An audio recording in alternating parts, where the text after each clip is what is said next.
નમસ્કાર વિદ્યાર્થી મિત્રો, ભાવના શિક્ષણ સંકુલ પરિવારમાં ફરી આપ સૌનું હાર્દિક સ્વાગત છે। મિત્રો, આપણે ધોરણ 12 વિષય ગુજરાતી જેમાં પાઠ 13 મહાત્માના માણસ પાઠનો અભ્યાસ કરી રહ્યા છીએ, જેમાં મહત્વનું આપણું જે પાત્ર છે જેનું નામ છે મણિભાઈ। મણિભાઈને જે અભ્યાસ અને સારા વિચારો કે વાણીનું વિશેષ જ્ઞાન નથી, પણ દેશની આઝાદીની લડતમાં જોડાયેલા સેવકોને જોઈને એ પણ તેમની સાથે જોડાયા અને એમની સાથે જેલની સજા ભોગવવા માટે જેલમાં પણ ગયો। હવે તેની સજાનો સમય જે છે પૂરો થયો અને ત્યાંથી મણિભાઈને છૂટો કરવામાં આવ્યો છે, પણ ધીરે ધીરે ગાંધીજીના જે અનુયાયીઓ જેલમાં હતા એમની સાથે રહીને એનામાં પરિવર્તન આવ્યું છે, એના વિચારોમાં પરિવર્તન આવ્યું છે અને આમ એ ઘણો બદલાયો હોય એવું આપણને લાગતું જાય છે। તો હવે એ પોતાના ઘર તરફ આગળ વધી રહ્યો છે। જોઈએ આપણે આગળનું જે વાંચન છે।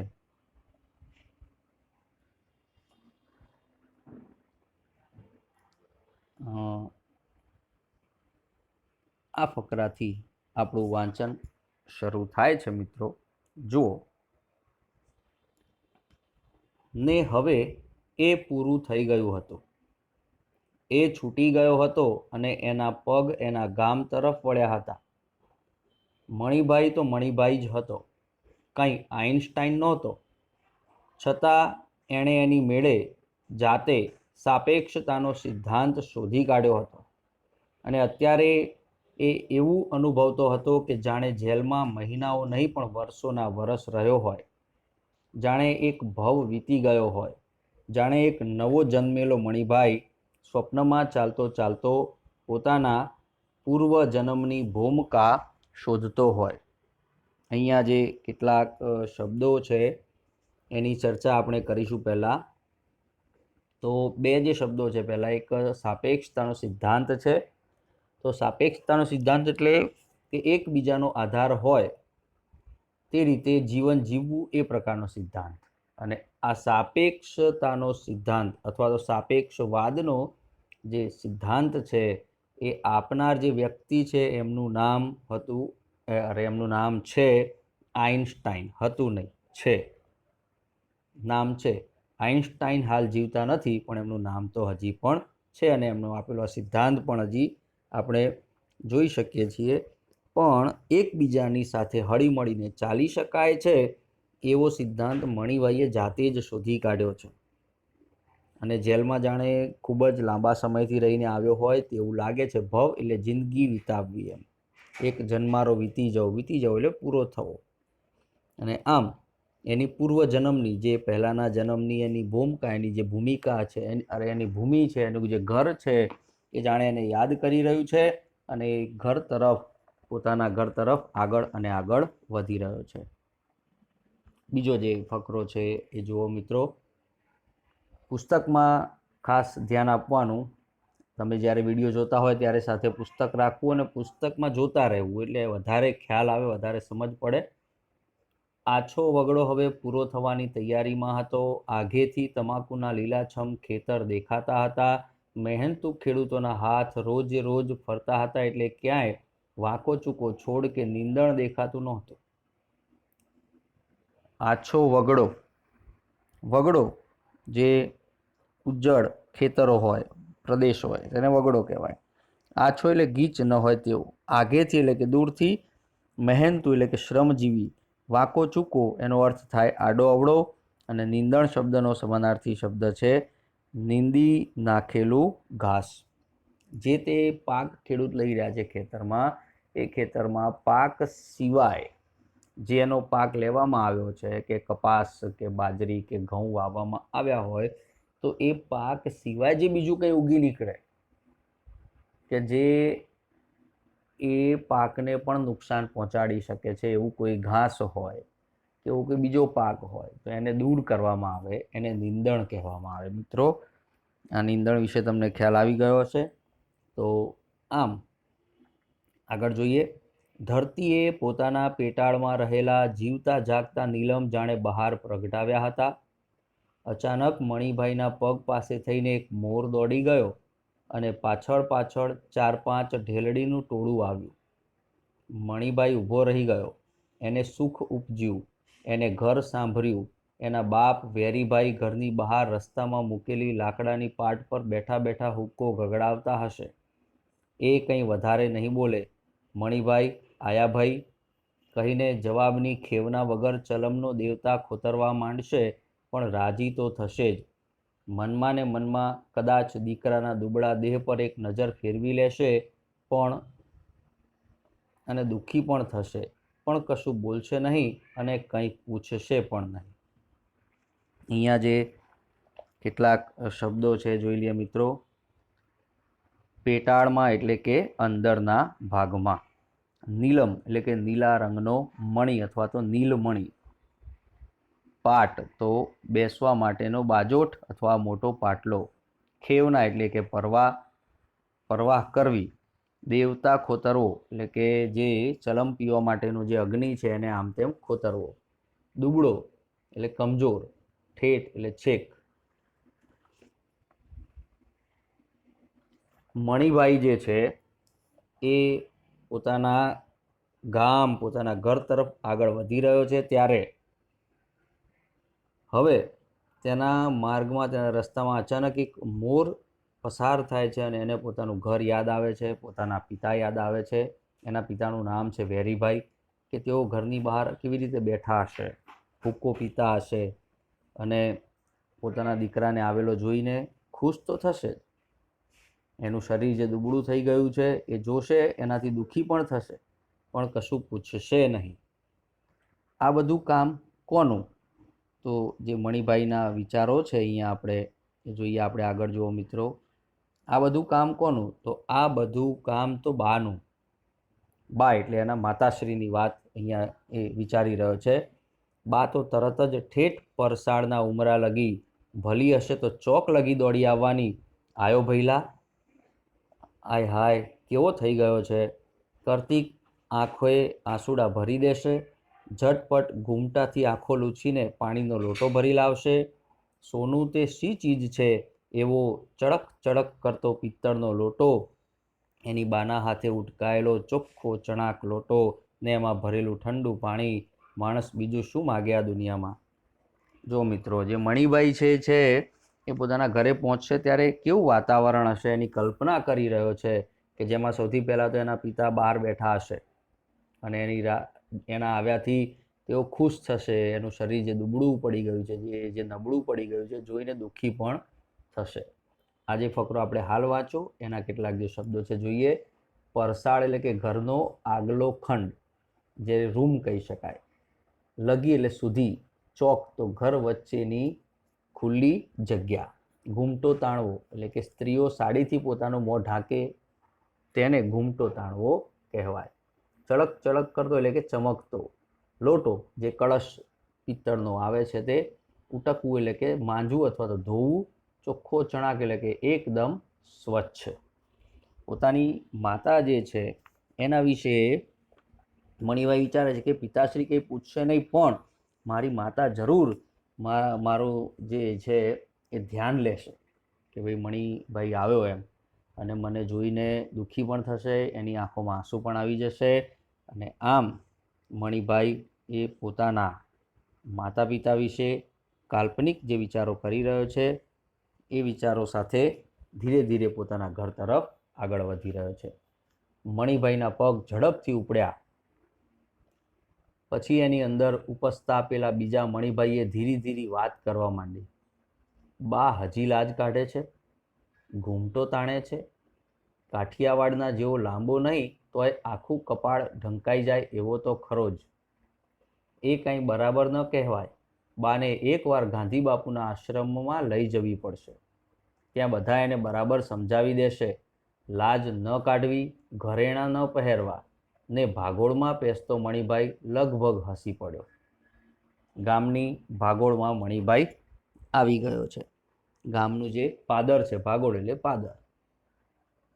બાને તો ઠીક, હીરાને કોઈ કાળે સમજાવી શકાય? જો અહીંયા એક જે નામ આવ્યું છે હીરા. હીરા એની પત્નીનું નામ છે. એને ઘરેણાનો બેહદ શોખ હતો. બાપને ત્યાંથી મળેલા મોટા ભાગના દાગીના એ રાત દિવસ પહેરતી અને 7 પેઢીના સગાને ત્યાં એ લગ્ન આવે તો અચૂક મજૂસ ખોલીને હાર, પોંચા અને સાંકડા કાઢતી જ. બા કોઈ વાર ટોકતી, બધે બધું પહેરવું જ એ લખી આલ્યું છે. પણ હીરા ધરાર કાઢતી ને પહેરતી. બાને સામો જવાબ ન વાળતી, પણ દેરાણીને મોંએ બબડતી, બાપે આલ્યું છે તે પહેરવા કે પટારામાં ઘાલી મેલવા. જો મિત્રો, આપણે આજે ફકરાનું વાંચન કર્યું. એમાં કેટલાક જે શબ્દો આવ્યા છે એ આપણે પહેલાં જોઈ લઈએ. ભાગોળનું આપણે ચર્ચા કરી કે ગામનું પાદર. બેહદ એટલે કે અનહદ. અચૂક, અવશ્ય અથવા તો ચોક્કસ. મજૂસ, ઘરેણાં રાખવા માટેની પેટી. આજે જુદા જુદા ઘરેણાઓની વાત છે કે હાર, ગળાનો હાર, પહોંચો, તો એ પણ શબ્દ સમૂહમાં આવી શકે. હાથમાં પહેરવાનું એક ઘરેણું. ટોકવું તો ઠપકો દેવો. ધરાર કહેવું એટલે કે અચૂક કહેવું. અને દેરાણીને મોય એટલે કે દેરાણીની પાસે. અહીંયા જેનો અર્થ એવો થશે કે દેરાણીની પાસે જઈને વાત કરવી. અને પટારો, પટારામાં ઘાલી રાખવા એટલે મોટી પેટીમાં મૂકી રાખવા. આમ આજે ફકરામાં મણિભાઈ જે છે એ મનોમંથન કરી રહ્યો છે કે હું મારી બાને લઈને ગાંધીજીના આશ્રમમાં જઈશ અને ત્યાં એમને બધા સમજાવશે કે હજી પણ બા જે ઘૂમટો તાણે છે એ ઘૂમટો તાણવાની જરૂર નથી. ગાંધીજીના આશ્રમમાં એવા કોઈ નિયમો હોતા નથી, એટલે બાને પણ હું એવું શીખવાડીશ.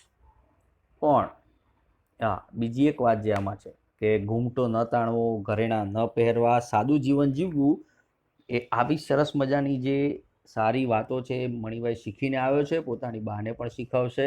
પણ એક પાત્ર એવું છે કે જેને કેવી રીતે શીખવવું, એ છે એની પત્ની હીરા. કે એની પત્નીને ઘરેણાંનો તો એટલો બધો શોખ કે ક્યાંય પણ 7 પેઢીની જે વાત છે કે 7 પેઢી સગાના ત્યાં લગ્ન આવે એટલે કે ખૂબ જ દૂરનું કોઈ સગું હોય એના ત્યાં પણ જો લગ્ન હોય તો એની પત્ની ઘરેણાં તો પહેરીને જ જાય. તો આમ ક્યારેક ક્યારેક બા છે એમને ટોકતા કે ઠપકો આપતા કે ભાઈ આટલું બધું પહેરીને જવું એવું લખીને આપ્યું છે. તેમ છતાં પણ એની પત્ની માનતી નહીં. એ ઘરેણાં કાઢતી અને પહેરીને જ જતી. બાને કશું ના કહેતી, પણ દેરાણીને તો કહેતી જ કે ભાઈ આ ઘરેણાં બાપાએ આપ્યા છે, પિતાશ્રીએ આપ્યા છે, તો પહેરવા માટે આપ્યા છે કે પટારામાં મૂકી રાખવા માટે આપ્યા છે. આમ આગળની વાત આપણે કરીએ. આમ જે મણિલાલ છે એ પોતાના મનમાં વિચારો કરી રહ્યો છે કે બાને હું સમજાવીશ, પણ હીરાને કેવી રીતે સમજાવીશ. એમ બીજો એક જે અહીંયા હીરાનો પ્રસંગ છે. હીરાનો ખોળો ભરવાનો થયો ત્યારે રોકડ રકમ આપવાની વાત થયેલી. તેણે તત્કાળ નકારી કાઢીને સિંધિયા શાહી કડા કરાવ્યા અને લીધા ત્યારે ઝંપી. રોકડ રકમ એટલે રોકડા રૂપિયા, નકારી કાઢવું એટલે ના પાડવી, અને ઝંપવું એટલે શાંતિ થવું. જ્યારે હીરાનો ખોળો ભરવાનો થાય ત્યારે એના પિતાશ્રીના ઘરેથી રોકડ રકમ, રોકડા પૈસા કે રૂપિયા આપવાની વાત થઈ હશે, તો એ તેણે નકારી, ના પાડી કે મારે રોકડા રૂપિયા નથી જોઈતા, પણ મારે સિંધિયા શાહી કડા જોઈએ છે, હાથમાં પહેરવાના એ ઘરેણાં છે એ જોઈએ. અને એ લીધા ત્યારે જ એને શાંતિ થઈ. આવી હીરા છે કે જેને ઘરેણાંનો શોખ ખૂબ જ છે, તો શું એ ઘરેણાં ન પહેરે? અથવા તો હું એને સમજાવીશ કે તારે ઘરેણાં નહીં પહેરવાના, તો એ વાત માનશે કે કેમ? એવા વિચારો મણિલાલ અત્યારે કરી રહ્યો છે. આગળ મણિલાલ જો કેટલાક જે મનોમંથનો જે વિચારો કરે છે. છોકરો હવે મોટો થયો હશે. પોતે જેલમાં ગયો ત્યારે જરા જરા ચાલતા શીખ્યો હતો. રાવજીના જન્મ પછી જ પોતે પેલા ભાષણમાં ગયો. એ સારું થયું, નહીતર કોને ખબર ગાંધીજીની ઘણી ઘણી વાતોમાં આએ આવી જતી હતી. બ્રહ્મચર્યની જો કે મણિભાઈને પેલી અહિંસા કરતાં વધારે આકરું નહોતું લાગવાનું હશે. હવે આમ ને આમ એના દીકરાનું નામ છે રાવજી, અને એ રાવજીના જન્મ પછી જ પોતે એ આ ભાષણમાં ગયો હશે, અને એ ભાષણ સાંભળીને એને પ્રેરણા થઈ હશે, અને એ રીતે આ મણીલાલ જે છે એ અહિંસાની આ લડતમાં, દેશની આઝાદી અપાવવાની લડતમાં જોડાયો. અને આમ એની માટે આ બધું કંઈ આકરું નહોતું. એમ આકરું એટલે કઠોર, કઠોર નહોતું, પણ આમ ને આમ ચાલશે. ઘર હવે જેમ જેમ નજીક આવતું ગયું એમ જેલ, સિપાહીઓ, લાઠી ને કાંકરીવાળા રોટલા આઘા જતા ગયા. આઘા એટલે દૂર જતા ગયા. હવે જેમ જેમ એ પોતાના ઘર તરફ આગળ વધી રહ્યો છે, એમ પેલી બધી જૂની જે યાદો છે જેલની, એની આગળ, એની નજર આગળથી, એના મન આગળથી દૂર થઈ. પોતાનું હૂંફાળું સાદું સીધું ઘર તરવરવા લાગ્યું. મા બાપના કરચલીવાળા ચહેરાના દર્શનને સગાવાલાના હેતાળ આવકાર માટે મન તલસવા લાગ્યું. અહીંયા જે કેટલાક શબ્દો છે જોઈએ મિત્રો. હૂંફાળું એટલે કે ઉષ્માભર્યું, તરવરવું એટલે કે દેખાવું, હેતાળ એટલે પ્રેમાળ, અને સ્નેહાળ આવકાર એટલે કે પ્રેમથી આવકાર આપવો. આવકાર એટલે સ્વાગત કરવું, પ્રેમથી સ્વાગત કરવું. અને તલસવું એટલે કે આતુર થવું. જેમ જેમ તેનું ઘર આવે છે નજીક, એમ એની નજર આગળ એના માતા પિતાનો, એની પત્નીનો, દીકરાનો એને હૂંફાળો પ્રેમ યાદ આવવા લાગ્યો. એને માટે હવે એનું મન તલસવા લાગ્યું કે હું ક્યારે ઘરે પહોંચું, ક્યારે ઘરે પહોંચું. સાથીદારોએ તો કહ્યું હતું, આ જે ફકરો છે એમાં ધ્યાન આપો મિત્રો, કે એના સાથીદારોએ તો કહ્યું હતું તરત પાછા આવી જજો મણિભાઈ. પણ એનું મન અંદરથી ઢીલું પડ્યું હતું. એને ઘરમાં રહેવું હતું, એને હીરાને મળવું હતું, બા અછો વાના કરે એ માણવું હતું. ગામના માણસોએ તે મીટિંગ ભરશે, કાં તો હાર પહેરાવશે, કદાચ નિશાળના માસ્તરને બોલાવી લાવશે ભાષણ કરવા, પોતે કંઈક જવાબ વાળવો પડશે. છેલ્લે ભારત માતા કી જય, મહાત્મા ગાંધી કી જય એમ બોલાવવું પડશે. મારું આ હિન્દીનું એક એવું નવું જ હતું, પણ કાંઈ નહીં, શીખી લેવાય. તો આ ગુજરાતી ન બરાબર આવડ્યું, એમને એમ હિન્દી ચાલશે. બાપુ કહેતા હશે એ બરાબર જ હશે ને, એ ઓછા કંઈ ખોટું કહે. તો આ જે ફકરો જે આપણે વાંચ્યો મિત્રો, એમાં આવતા જે કેટલાક શબ્દો છે જોઈ લઈએ. પહેલાં માણવું એટલે કે આનંદ લેવો. માળું એ વહાલ કરવા માટે વપરાતો શબ્દ છે.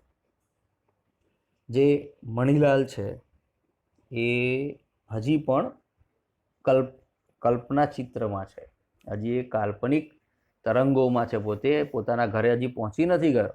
હજી એ કલ્પના કરી રહ્યો છે કે મારા ગયા પછી શું થશે.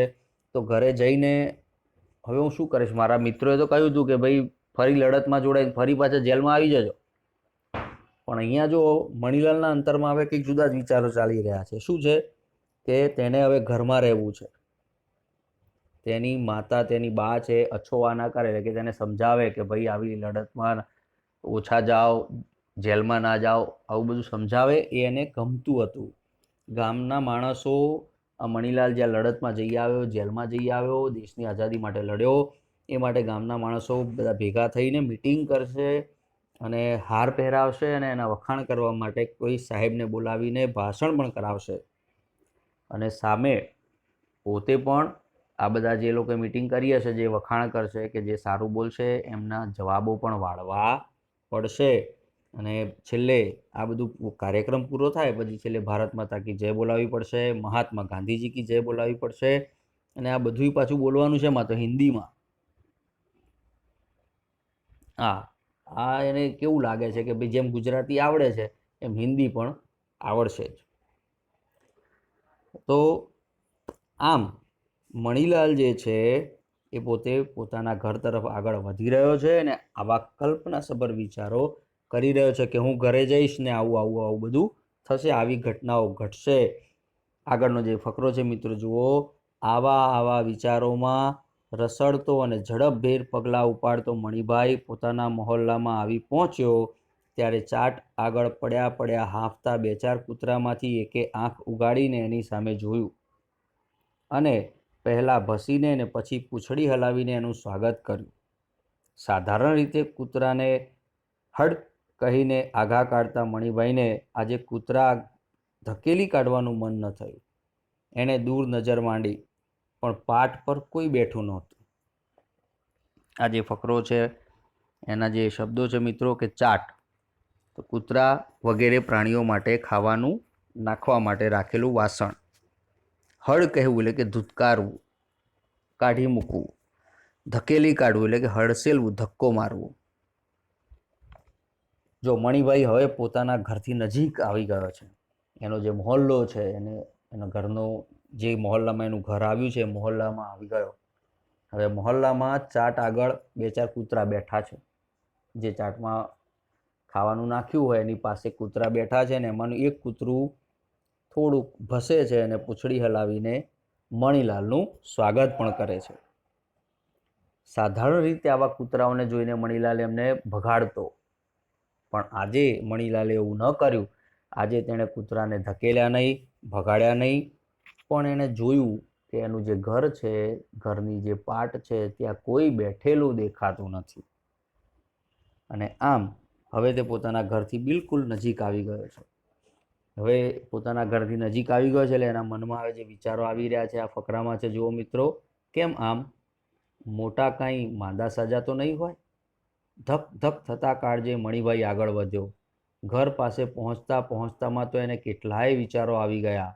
એ વિચારોમાંથી મુક્ત થઈને બાનું અશ્રુભીનું સ્વાગત માણવા જેવો એ ઘર આગળ આવીને ઊભો કે ડેલીનું ભારે ખમ ખીલા જેવડું કમાડ કીચૂડ કીચૂડ કરતું બંધ થઈ ગયું. આ કમાડ કદી બંધ નહોતા થતા. વર્ષોના વર્ષો લગી બંધ નહોતા થયા. મણિભાઈની સાંભરણામાં તો નહીં જ, હંમેશા નાની ઝાંપલી જ વસાતી. આજે આ કમાડ બંધ? એના મનને એક ધક્કો લાગ્યો. એણે ભારે સલ્લ સાંકળ ઉંચકી અને ખખડાવી. કોઈ બોલ્યું નહીં એટલે એણે ફરી જરા જોરથી ખખડાવી. તે સામેના ઘરની ઉપલી મેળીની બારીઓ ખુલી અને પાછી ધડાધડ વસાઈ ગઈ. આજે 2 ફકરાઓનું આપણે વાંચન કર્યું છે મિત્રો.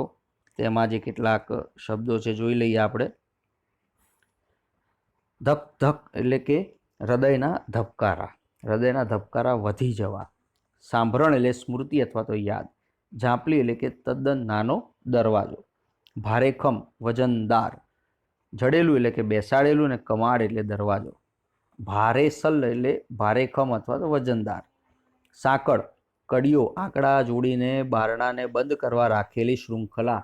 શબ્દ સમૂહ માટે એક શબ્દ આપો જે પૂછી શકાય એવો શબ્દ છે. લગી એટલે સુધી અને ધડાધડ એટલે ઝડપથી, ઝપાટામાં. વસાવું એટલે બંધ થઈ જવું. આજે 2 ફકરા છે મિત્રો. એને સમજીએ એની પહેલાં થોડુંક આગળનું વાંચન લઈ લઈએ ને પછી આખી વાત આપણે સમજીએ. જો કંઈક છે. મનમાં વિમાસતા મણિભાઈએ મોટેથી બૂમ પાડી, બા, એ બા, કમાડ ખોલો, હું છું, હું.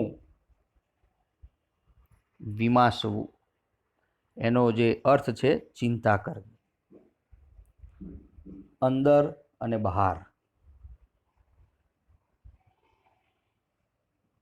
ફકરો જુઓ મિત્રો. અંદર અને બહાર નિઃશબ્દ શાંતિ છવાઈ ગઈ. મણિભાઈને થયું કે પોતે હજી જેલમાં જ છે. એક સ્વપ્ન જુએ છે. અડધી રાતે છાતી પર ભયનો અથાર બનીને છવાઈ જાય એવું દુઃસ્વપ્ન. જરાક પ્રયત્ન કરીને આંખો ખોલી નખાય તો પલકવારમાં બધું મટી જાય. બા દોડતી દોડતી બહાર આવે. હરખ ગેલી થઈને પૂછે, ભાઈ આવ્યો? એ પણ એક બીજું સ્વપ્ન જ હોય. ઓચિંતા પગ દુખવા માંડ્યા. બહુ થાક્યો છે પોતે. બગલ થયેલો પાટ પર મૂકીને બેસી પડ્યો. તે સાથે ઉપલી ખડકીની બારી ખુલી અને ક્રોધભરી ગર્જના સંભળાઈ. ચિયો છે? હું મણિયો. વેરીભાઈનો મણિયો તો 4નો મોહણ મગ્યો. હેડતો થા, હેડતો મોટી મહાત્માવાળી ના જોઈ હોય તો. અને બારી વસાઈ ગઈ. જો મિત્રો, અહીંયા જે કેટલાક શબ્દો છે આપણે પહેલાં જોઈ લઈએ. નિઃશબ્દ એટલે કે નીરવ, એકદમ શાંતિ. દુઃસ્વપ્ન એટલે કે ખરાબ સપનું. જરાકનો અર્થ થાય સહેજ. પલક વારમાં એટલે કે આંખ આપણી પલકારો મારે એટલી જ વારમાં, એટલી ક્ષણમાં, એ પણ શબ્દ સમૂહ છે. બગલ થેલો પણ શબ્દ સમૂહ છે. ખભા ઉપર ભરાવાનો, બગલ નીચે લટકતો રહે તેવો થેલો. ઉપલી એટલે કે ઉપરના ભાગની. ખડકી જે છે તો ઘર આગળની બાંધેલી બારણાવાળી છૂટી જગ્યા, પણ ઘરના ઉપરના માળની વાત છે આ. અને એ નાનું બારણું, એ પ્રવેશદ્વાર, જેને કહેવાય ખડકી. ક્રોધભરી ગર્જના, ગુસ્સેથી મોટા અવાજે બોલવું. અને અહીંયા આપણે આટલું જે વાંચન કર્યું છે મિત્રો, એનો જે આખો અર્થ આપણે લઈએ જુઓ કે મણિભાઈ જે છે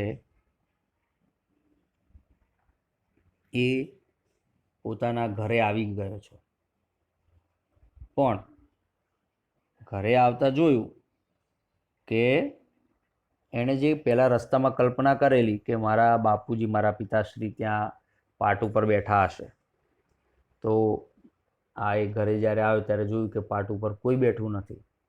તો એને મનમાં વિચાર આવ્યો અને થોડોક તે અંદરથી ડરવા પણ લાગ્યો કે મોટા, એના જે પિતા છે એને મોટા કહીને સંબોધતો હશે મણિભાઈ, તો કે મોટા કંઈ માંદા પડ્યા હશે. આમ મણિભાઈ એવો વિચારતો આગળ ચાલ્યો. પણ જ્યારે ઘર પાસે પહોંચ્યો કે ભાઈ આ બધા ઘરના સભ્યો છે, મારું સ્વાગત કરવા આવશે અને તેઓ મને જોઈને ખુશ થશે, એમ વિચારતો જેવો એ ઘરની નજીક આવ્યો કે એના ઘરની બહાર જે મોટી ડેલી હોય એનું ભારેખમ જે દરવાજો છે, કમાડ છે, એ બંધ થઈ ગયું, વખાઈ ગયું. ત્યારે મણિભાઈના મગજમાં જે વિચાર ચાલે છે કે એની સાંભળણમાં, એટલે કે તેની યાદશક્તિ જેટલી છે એમાં, કે અત્યાર સુધી એ જેટલું જીવ્યો છે એ જીવન દરમિયાન ક્યારેય પણ આ દરવાજા વખાયા નથી. ખાલી એક નાની ઝાંપલી, એક નાનો દરવાજો વાંખવામાં આવતો, પણ આજે આ દરવાજો કેમ બંધ થયો? એના મનને જરાક ધક્કો લાગ્યો, એને દુઃખ લાગ્યું. અને જે ભારે સાંકળ છે એને ખખડાવી પણ ખરી, તેમ છતાંય કોઈ ન બોલ્યું.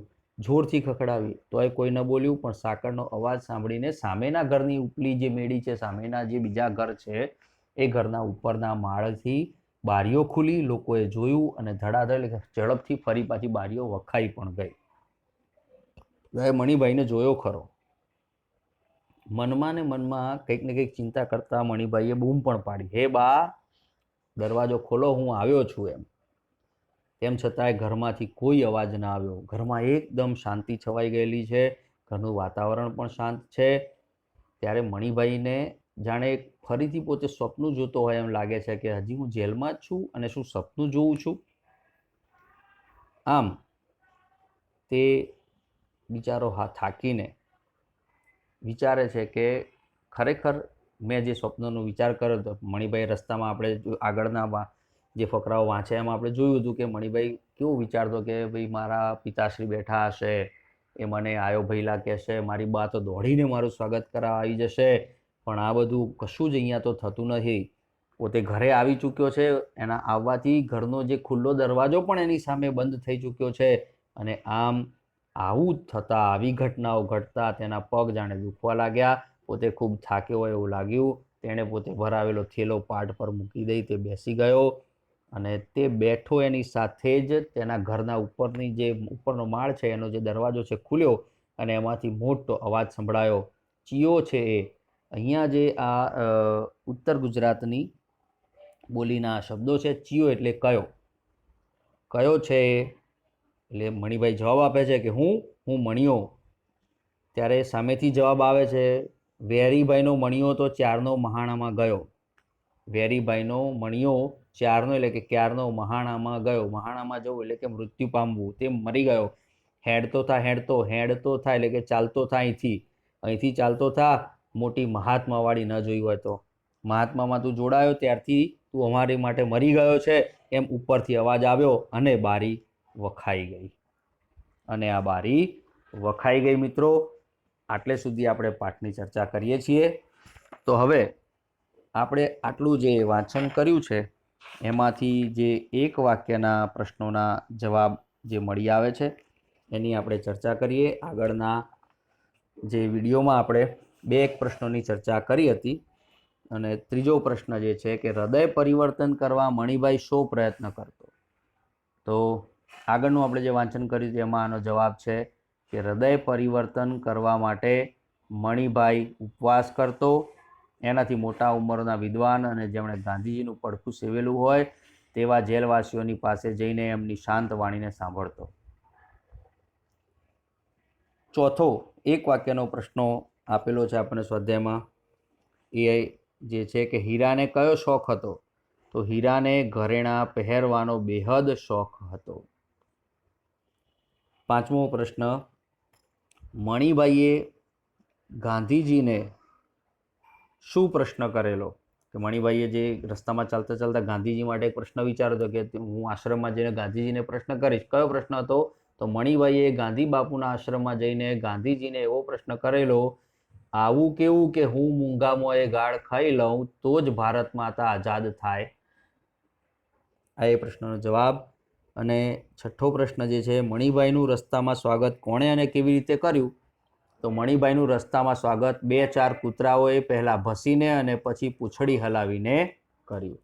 તો મિત્રો આ 1 થી 6 એક વાક્યના જે પ્રશ્નો છે અહીંયા આપેલા છે, જુઓ 1 થી 6 એક વાક્યના પ્રશ્નોના જવાબ અહીંયા આપણે પૂરા થાય છે. આટલે સુધીની ચર્ચા આપણે રાખીએ છીએ. અહીંયા આપણે ચર્ચાને અટકાવીએ છીએ, વિરામ આપીએ છીએ. બાકીની ચર્ચા આવતા નવા વિડીયોમાં કરીશું. તમારે આ 1 થી 6 એક વાક્યના પ્રશ્નોના જવાબ સ્વાધ્યાયના ચોપડામાં લખી લેવાના. તો ચાલો મિત્રો, મળીએ પછી. ઘરે રહો, સુરક્ષિત રહો અને સતત અભ્યાસ કરતા રહો.